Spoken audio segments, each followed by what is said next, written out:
Et voilà, chers amis bretteurs, chers amis rhéteurs, bonjour. On continue Aristote, on continue les petits bouquins.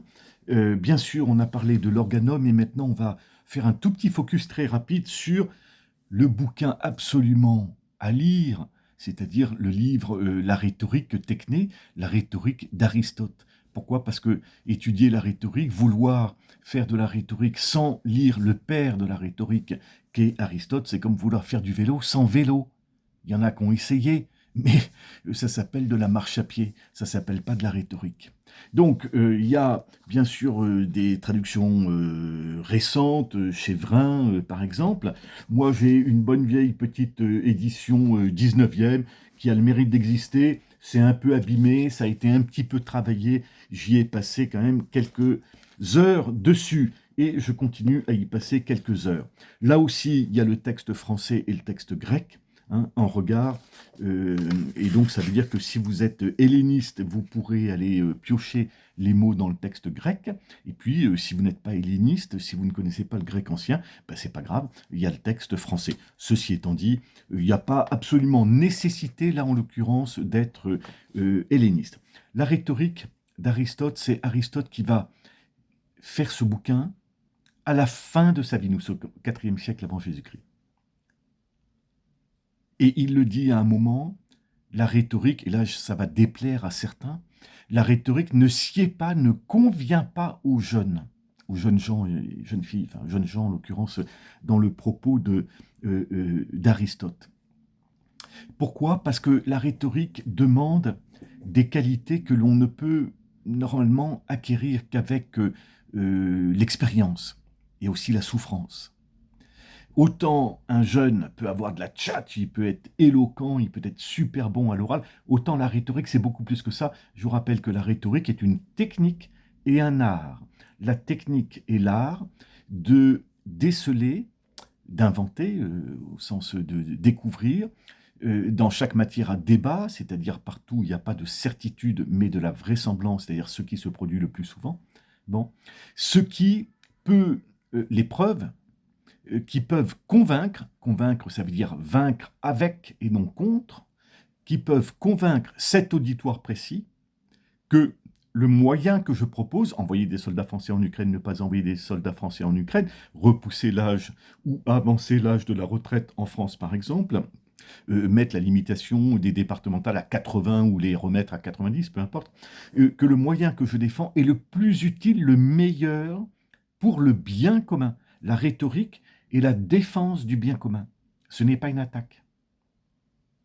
Quand on fait preuve de rhétorique, parce que une des définitions, c'est l'art de persuader. Persuader, ça veut dire en grec conseiller. Donc le rhéteur, il n'est pas là pour éclater l'autre, il est là pour conseiller le prince, le Premier ministre, le président de la République, le maire, le député, mais aussi le conseil d'administration du club de foot ou le conseil d'administration de l'entreprise. D'accord? Donc, tout cela, ça demande de la mesure, un certain nombre de qualités. Bien sûr qu'il faut commencer tôt l'étude de la rhétorique, mais je pense que c'est avec l'âge qu'on peut devenir de plus en plus facilement rhéteur. Ce livre-là, donc, est fait à la fin de la vie. C'est le dernier gros bouquin du camarade Aristote. Il est composé de 3 livres, livre 1, livre 2, livre 3. Bon, s'il y avait 4 livres, il y aurait le livre 4, mais il n'y a pas, donc il n'y a que 3 livres.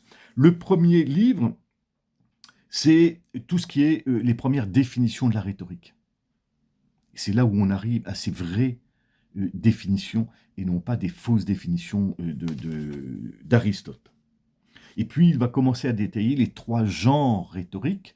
Pourquoi? Parce que l'homme vit dans le passé, le présent ou le futur, et donc il y aura sur le passé la rhétorique judiciaire qui va essayer de voir si l'acte a été commis, comment le prouver, et compagnie, et compagnie. Bon, voilà. Et puis après, il y aura l'épidictique, le temps présent, c'est la louange ou le blâme. Ce sont les hagiographies, si vous voulez, c'est ça. Et la rhétorique de chair, c'est-à-dire de l'Église, hein, de la vérité révélée peut être aussi là-dedans. Et là, c'est louer, blâmer. Et puis, il y a la rhétorique délibérative sur le futur, où on va essayer de convaincre l'auditoire que le moyen que l'on défend est le plus utile pour l'obtention ou la conservation ou le développement du bien commun. Voilà. Donc le premier livre, il va traiter d'une manière générale de tout ça. Le livre 2 est super important, et ça aussi il faut le lire, parce qu'il n'y a pas de secret, comme Aristote regarde le réel, il n'imagine pas dans sa petite tête, il regarde le réel. Et donc il voit que l'homme, l'être humain, l'homme est mu d'abord, il est en mouvement d'abord, non pas par sa raison, c'est là l'erreur du camarade Platon, mais par ses passions.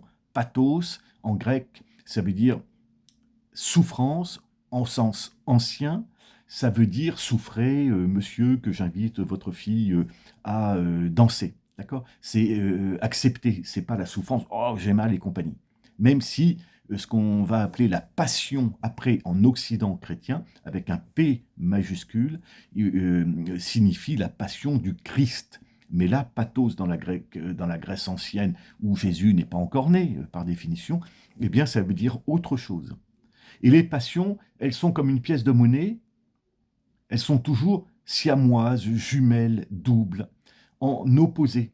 Il y a la fierté et son opposé, c'est la honte. Il y a la justice et son opposé, c'est l'injustice. Et dans le livre 2, le camarade Aristote nous fait une description, les amis, des grandes passions. Donc, la douceur d'esprit, la haine, l'amour, la colère, et ainsi de suite, et ainsi de suite. Et il va expliquer, mais par le menu détail, toutes ces, enfin, les principales passions, bien sûr, hein, fondamentales, en distinguant à chaque fois les causes qui nous mettent dans la colère, par exemple. Et vous verrez, c'est hyper détaillé, mais c'est hyper basique. Une fois qu'on lit ça, enfin, c'est vraiment très bien. Les personnes contre qui on se met habituellement en colère, et ainsi de suite, et ainsi de suite.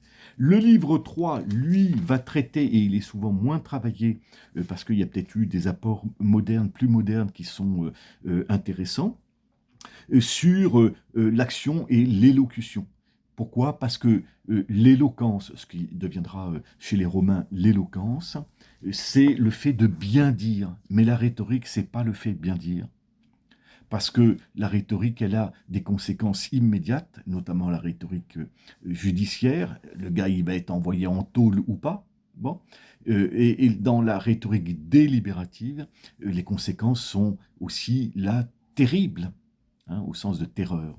Elles sont terribles parce que si le président décide d'envoyer des soldats français en Ukraine, sous telle et telle condition, peu importe, eh bien ça veut dire que des Français, des soldats français, hommes, femmes, jeunes, un peu moins jeunes, votre frère, votre père, votre fils peut mourir sur place là-bas. Vous voyez?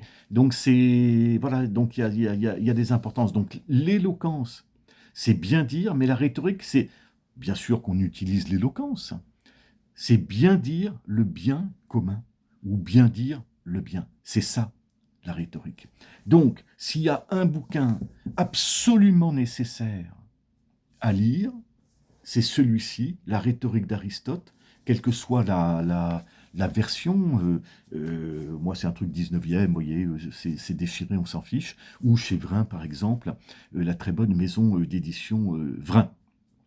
Voilà, eh bien, chers amis bretteurs et rhéteurs, j'attends vos commentaires en me disant « Ouais, j'ai lu la rhétorique toute la nuit, c'était génial, merci Monsieur Grimaud. » Et ben voilà. Et puis, si vous n'y arrivez pas, parce qu'il vous manque une vision d'ensemble de la chose, je ne peux que, motu proprio, vous faire de la pub pour La force de la rhétorique aux éditions Ellipse, que j'ai le plaisir de signer, qui est un bouquin qui donne cette vision générale avec des exemples anciens, Aristote bien sûr, Cicéron, Quintilien, Marius et tutti quanti, et puis des plus récents, Clémenceau, Jaurès, De Gaulle, et puis jusqu'à Thibaut Inchep, Hugo Décrypte et compagnie et compagnie. Voilà, il y a des exercices pratiques, c'est chez Ellipse, je ne me souviens pas du prix, Thomas Grimaud, La force de la rhétorique. rhétorique. Chers amis bretteurs et rhéteurs, à bientôt. Et n'oubliez pas, la vie est belle. À bientôt.